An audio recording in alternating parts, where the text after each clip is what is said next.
पलती भाई कढ़ाई पे सेके। गोविंद सिंह नहीं, प्रथमेश या द्वितीयेश को यह थे, बाबर के वक्त की बात है। गोविंद सिंह तो ये बहुत बाद में पे, औरंगजेब के वक्त। तो जब जलती कढ़ाई पे उनको सेके और वो कह रहे थे कि बता अब तुम्हारा भगवान कहाँ है, तो वो कह रहे थे कि तेरे मुंह से कितनी मीठी बातें निकल रही हैं। वो एक अलग रैलिश करने का प्रकार है।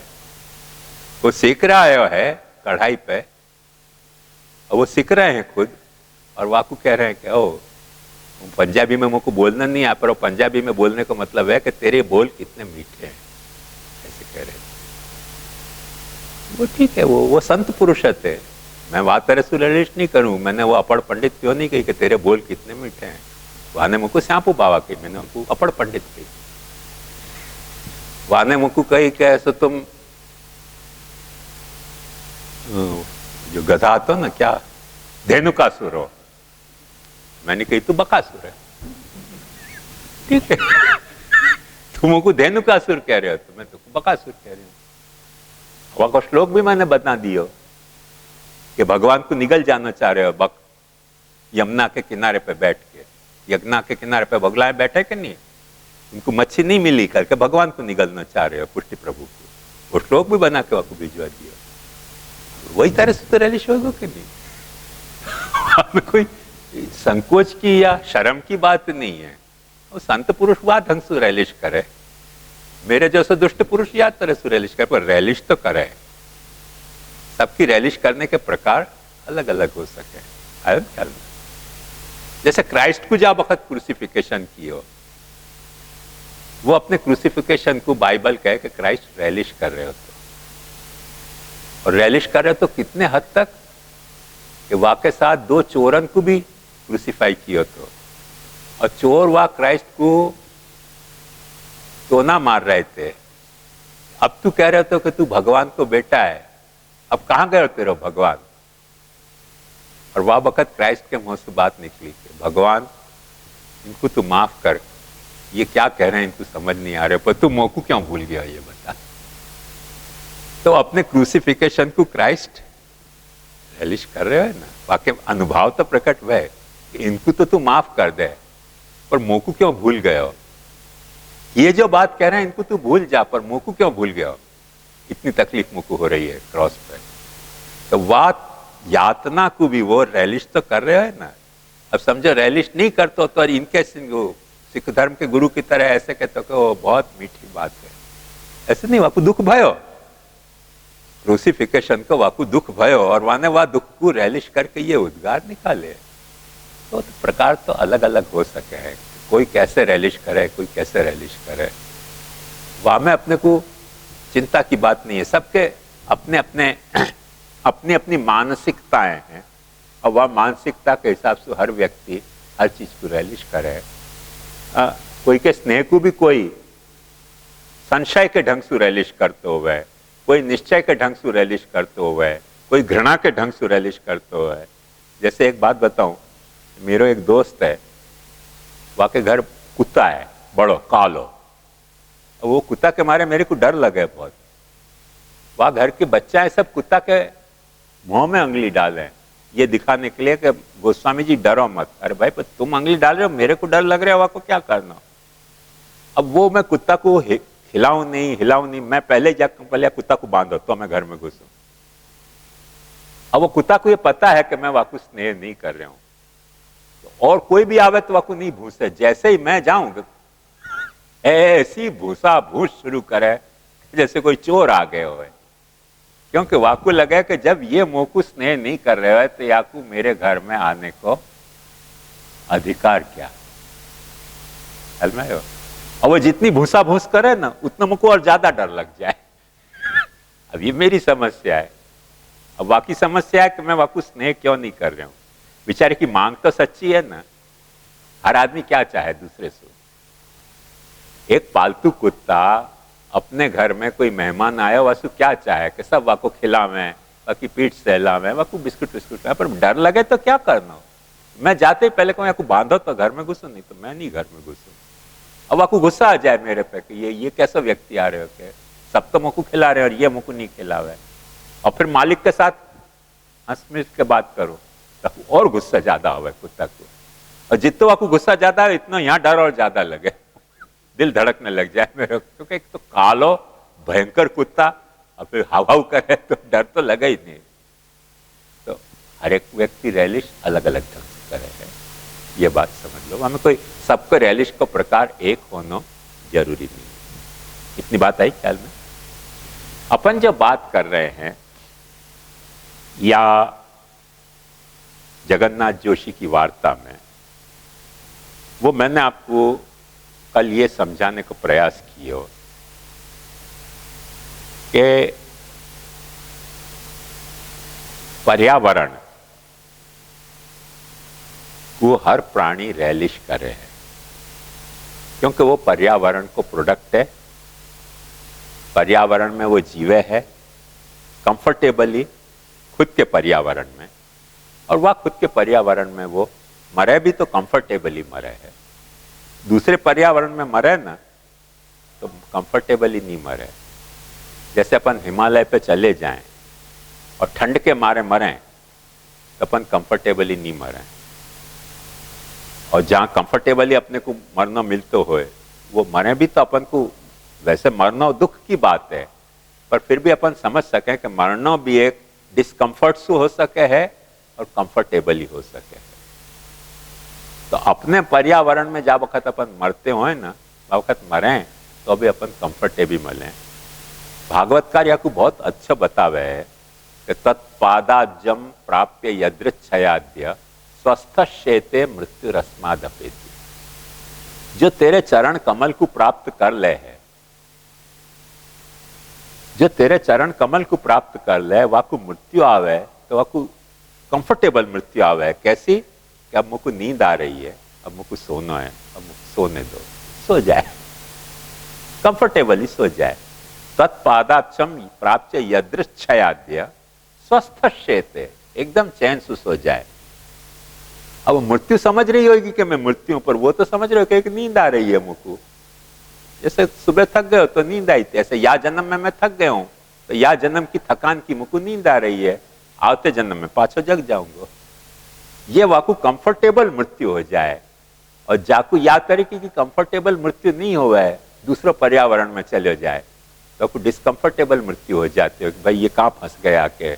जैसे अपन हिमालय में फंस जाए और ऑक्सीजन नहीं मिलते हो, जो मैंने आपको लद्दाख की बात बताई, तो वहां यदि मृत्यु हो जाती मेरी तो कंफर्टेबल मृत्यु नहीं होती, क्योंकि वो फील कर रहे होते मैं बहुत डिस्कम्फर्ट है यहाँ तो, क्योंकि वो वातावरण मेरो नहीं है।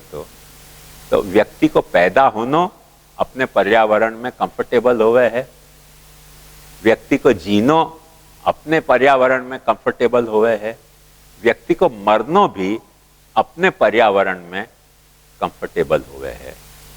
कंफर्टेबल माने जाको अपन यो कहें कि सुख सु चैन सु जिए, चैन सु पैदा हुए, चैन सु जिए और चैन सु मरे।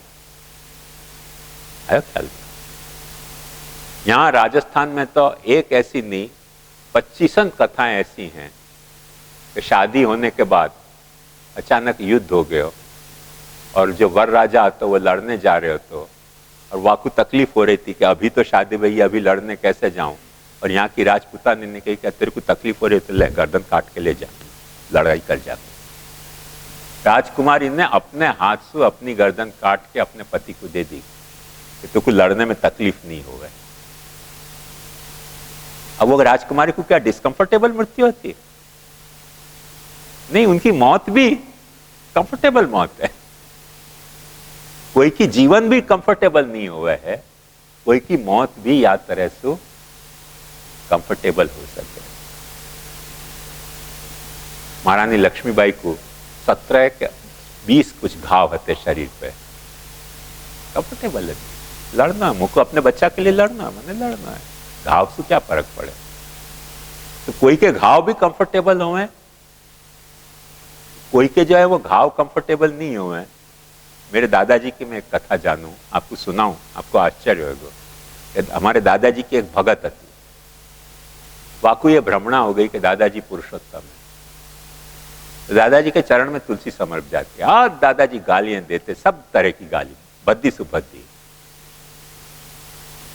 तब वो जब जागते होते तब तो चढ़ावे नहीं देते, दादाजी गालियां देते वाकू दूर से। तो वो क्या बदमाशी करती, दादाजी पौड़े होते, चुपचाप आके चरण में तुलसी समझ जाती और दादाजी जग के फिर गाली गलौज करते, अब बुरी बुरी गालियां देते वाकू। दादाजी को कंफर्टेबल नहीं होता, वो तो पूजा कर रही थी ना, दादाजी के चरण में तुलसी समर्प रही थी, दादाजी को भगवान मान के, पर वो ऐसी ऐसी गालियां देते कि मैं आपके सामने बोल नहीं सकूं। ऐसी गालियां वाकू देते, क्योंकि दादाजी को वो पूजा कंफर्टेबल नहीं है। वाको बिचारी को भाव शुद्ध होएगो कि मूर्खता भरेलो होएगो, वाको जो भाव होए, बाकी मैं बात नहीं कर रहा हूं, पर दादाजी को भाव मैं जानूं कि उनको प्राणांत कष्ट होता तो ऐसी ऐसी गंदी गालियां देते वाकू, तुलसी समर्प गई आ गई और गंदी गालियां देते कि बोली भी नहीं जाए जबान से, क्योंकि उनको डिस्कंफर्ट फील होती थी कि मेरे पैर में तुलसी कैसे समर्प दिया। देखो पूजा भी डिस्कंफर्टेबल हो रही है और कहीं गाली भी, मेरो केस देखो, कंफर्टेबल हो रही है। जरूरी नहीं है, वो बेचारी पूजा कर रही है, वो दादाजी को डिस्कंफर्टेबल लग रही है और मेरे को गाली भी कंफर्टेबल लग रही है। ठीक है भाई, अब आपस में विवाद हो रहे तो गाली गलत तो होनी चाहिए कि नहीं, थोड़ी मजा क्या आएगी विवाद की। तो काय की कहाँ कंफर्टेबल है जीनो, कहाँ पैदा होनो कंफर्टेबल है, कहाँ जीनो कंफर्टेबल है, कहाँ मरनो कंफर्टेबल है, कहाँ प्यार करनो कंफर्टेबल है, कहाँ झगड़ा करनो कंफर्टेबल है, वो तो हर व्यक्ति की अपनी अपनी पर्सनालिटी को ट्रेट हुआ है, वह हिसाब से व्यक्ति करे। तो वह विषय में अपन को बहुत नहीं सोचना है, पर जो विषय पे अपने को ध्यान देना है या सारे विषय की भूमिका के तहत, वो बात ये है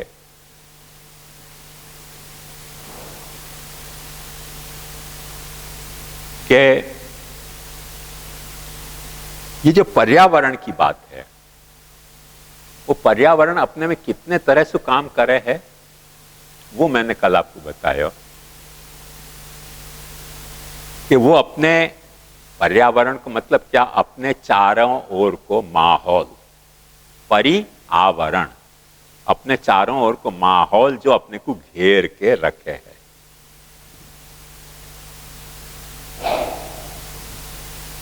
या कोई एक एग्जाम्पल आपको समझना हो तो आप ऐसे समझ सको कि आकाश में जो भी बिजली चमक रही है वो बद्दल के पर्यावरण में चमके। बद्दल को पर्यावरण नहीं होए ना, बिना बद्दल के कोई बिजली चमके नहीं। तो जो भी बिजली चमक रही है, जो भी बिजली गरज रही है, वो पर्यावरण काय को है, बद्दल को पर्यावरण है। क्योंकि चारों ओर बद्दल हैं, वहां में से दो बद्दल हैं आपस में टकरा में, वह के कारण उनमें नेगेटिव पॉजिटिव को चक्कर के कारण वो बिजली चमक जाए और वो धूम धड़ाका हो जाए। तो वो पर्यावरण काय को है, अपन समझ सकें तो हमें पानी है, तो हमें हवा है, और वह हवा और पानी को जो घनीभूत रूप है वो आपको पर्यावरण है। वो बिजली क्या की है, वह हवा और पानी के आपस में टकराव से पैदा होती भाई बिजली है, तो वो तो वह पानी और हवा के आपस के टकराव से पैदा होती बिजली, वह पर्यावरण को प्रोडक्ट है कि नहीं। और बिजली कितनी देर चमके है, जितनी देर बादल घिरे बह रहे हैं। यदि बादल उड़ा के ले जाए कोई हवा पाछी, तो बिजली चमकनी पाछी बंद हो जाए। तो बिजली चमके भी उतनी देर है, माने बिजली को जीवन, बिजली को पैदा होना और बिजली को खत्म होना भी पर्यावरण में ही है, ये बात समझो। वो बिजली को वहां कंफर्ट है।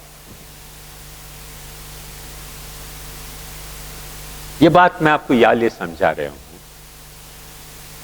ऐसे अपनों एक पर्यावरण है भक्ति को, जा पर्यावरण में अपनी भक्ति खिल रही है।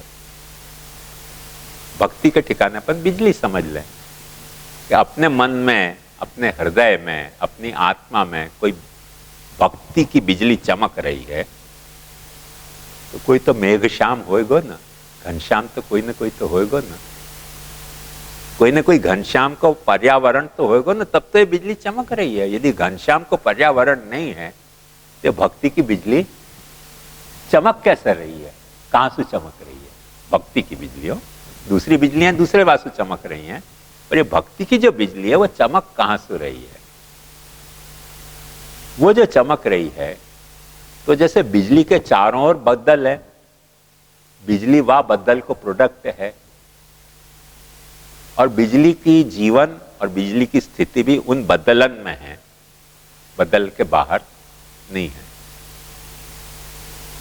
एग्जैक्ट वही तरह से अपनी भक्ति जाके तहत अपन ने ये बात सोची कि भक्ति को जो अपनो अर्थ है कि अपन वहां को सेवन कर रहे हैं, और वो सेवन ऐसा नहीं कर रहे हैं कि जो सेवा वर्जित होए, सेवा ऐसी नहीं कर रहे होए कि जो सेवन वर्जित होए, तो उन दोनों को एक पोल बन रहे है, एक सिस्टम बन रही है। वो सिस्टम एग्जैक्टली वो बिजली की तरह है। या बात को अपने को अच्छी तरह से समझना चाहिए। यहां में अपन ने 3 फैक्टर देखे। कौन कौन से फैक्टर? के बदलन के बीच में बिजली चमक रही है, बिजली जा बात से बनी है वो बात भी बदलन को ही कोई स्वरूप है, वो बदल को ही कोई पैदा भयो पैदाइश है। तो वहां में भी कॉन्स्टिट्यूटिंग फैक्टर तो वही पानी और हवा है ना, जो पानी हवा से बिजली बनी है। और तीसरी बात अपन ने ये देखी कि वो बिजली जो है, जब घने बादल आवे तो चमकाती भी कौन को होवे है? बदलन।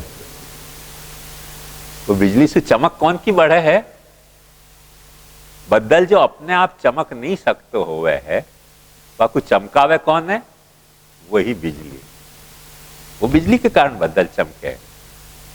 खास करके ये बात आपको दिन के बदल में तो, क्योंकि सूर्य भी चमका देते हुए बदलन को थोड़ो, सूर्य को उजाला, पर रात के अंधेरा में अपने को जब पता ही नहीं है कि बदल घिरे हैं कि नहीं घिरे हैं, पर बिजली चमके और वह दिशा में देखो तो आपको तुरंत बदल दिखलाई देने लग जाएगा। अच्छा, ये बदल छाए हुए हैं और यहां बिजली चमक रही है। पूरब में बदल छाए हुए हैं, पूरब में बिजली चमक रही है।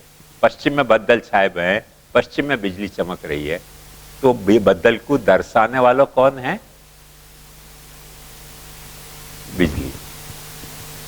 बदल से पैदा भई है, बदल के बीच में पैदा भई है, बदल के एलिमेंट से पैदा भई है, और वो बदल को चमका रही है। बदल वाकू चमका नहीं रहे है, बदल वाकू पैदा कर रहे है, बदल वाकू सब तरह को टिका रहे है, पर बदलन को चमकाने वाली तो वो बिजली है। एग्जैक्टली वह ढंग से अपन जब सोचे ना, तो अपनी भक्ति को पैदा करने वालों वो एक पर्यावरण है।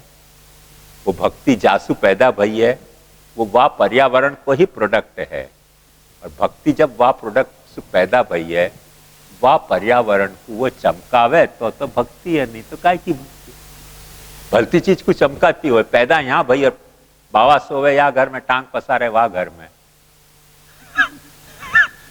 वह तरह की जो भक्ति होए, ये पुरानी पहली है। बाबा सोवे या घर में टांग पसारा घर, पता है आप तो को? नहीं पता है। वो पहली क्या है ना, मैंने दिया अपन या घर में जलाओ तो आपको प्रकाश वह घर में जावे। वाके लिए पहली है कि बाबा सोवे या घर में और टांग पसारे वह घर में। ये पहली है कि पूछो क्या है वो कौन सा बाबा है कि सोवे या घर में और टांग पसारे वह घर में। तो बिजली जो है टांग पसारे वहां में कोई आपत्ति की बात नहीं है। तो भाई जहां घर में सो रही है वहां भी तो वहां को प्रकाश तो होना चाहिए कि नहीं बाबा को। वहां तो बाबा के अंधेरा है हवेली में। भाई वहां घर में भी तो प्रकाश होना चाहिए। और दूसरे एक जगह टांग पसार रहे हो आप, तो वो क्या है, कुछ लफड़ा है, कुछ तो लफड़ा है ना, वो सच्चा स्वरूप नहीं है, मेरे कहने का मतलब है। तो यह बात पे ध्यान दें अपने को, तो समझ में आवे कि बिजली को जो रोल है वही तरीके को कुछ भक्ति को भी रोल है।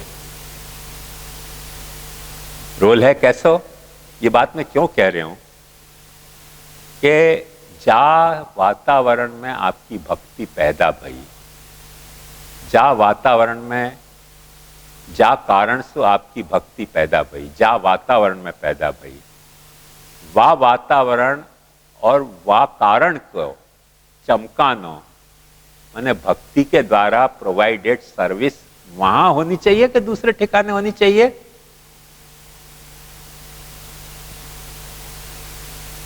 मुद्दा मेरे ख्याल में आया ना।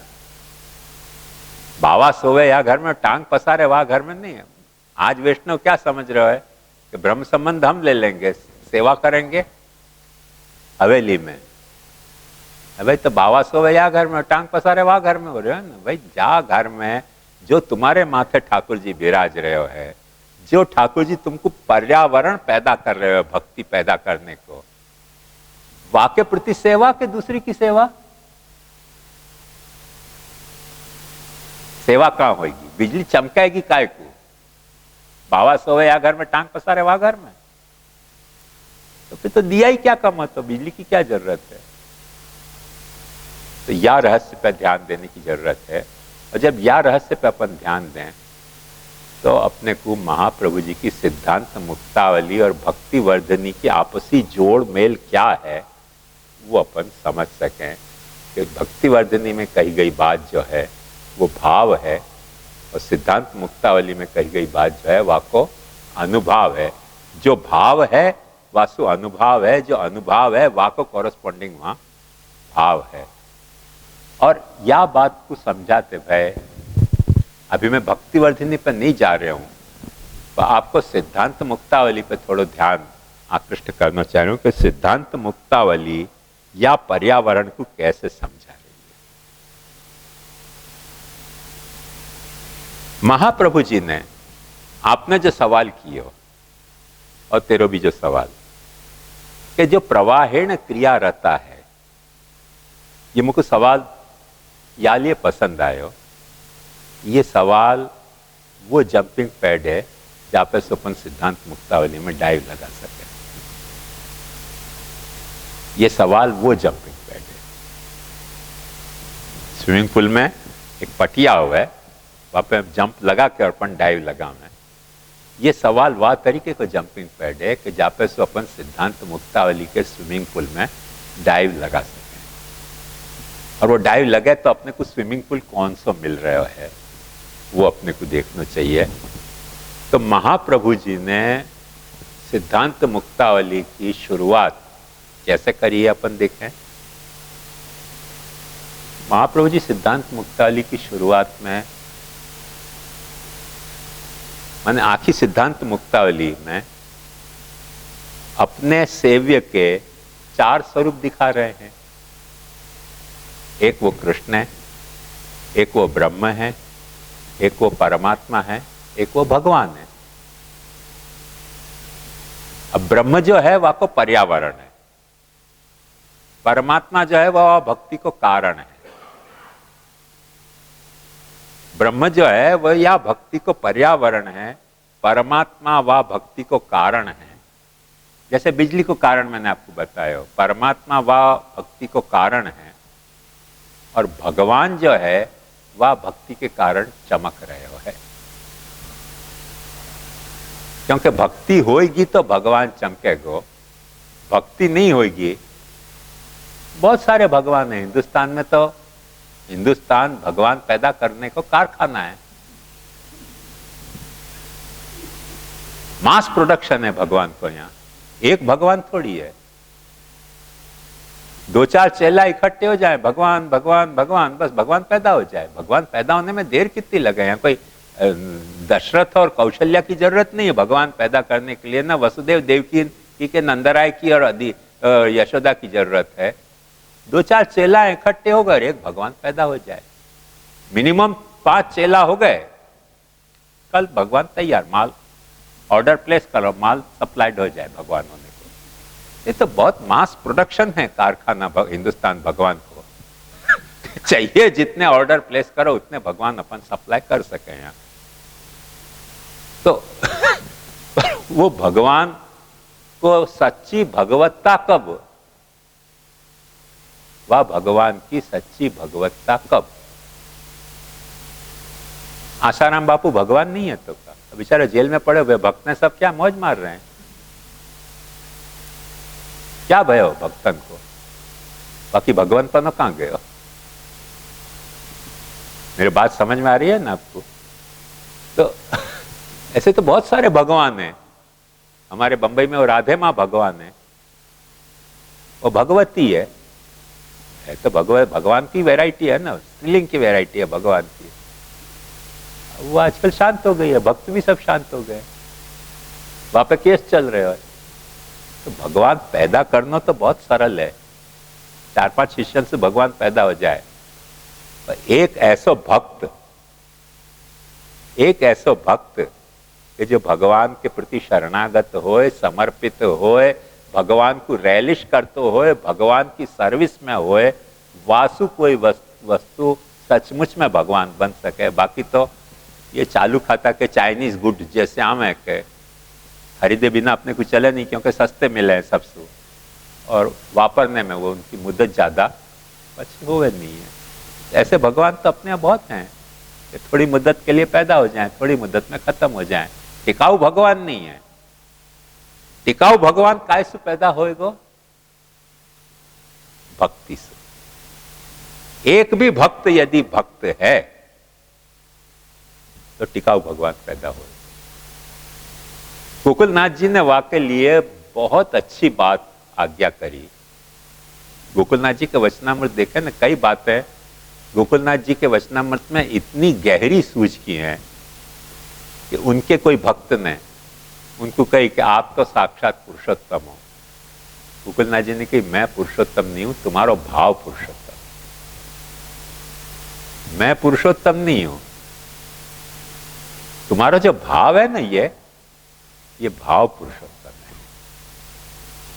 अब वो उनकी देखो आप बात, जय जय श्री गोकुलेश के भक्तन की, तो वो बैत मार रहे हैं तो अभी भजन कर रहे हैं, नाव में व्यापार देश निकाला कर रहे हैं तो अभी भजन कर रहे हैं कि वाले मारे जीवता पार उतारा। पादुका लेकर मार रहे हैं तो कह रहे हैं वाले मारे पादुका जी पधराव्या। और जा वक्त काश्मीर गए, वह वक्त काश्मीर में जब पहाड़ पे चढ़ना होता तो उनको दरवाजा पे पहाड़ की चढ़ाई पे उनको मुगल सैनिक ने रोक लिया।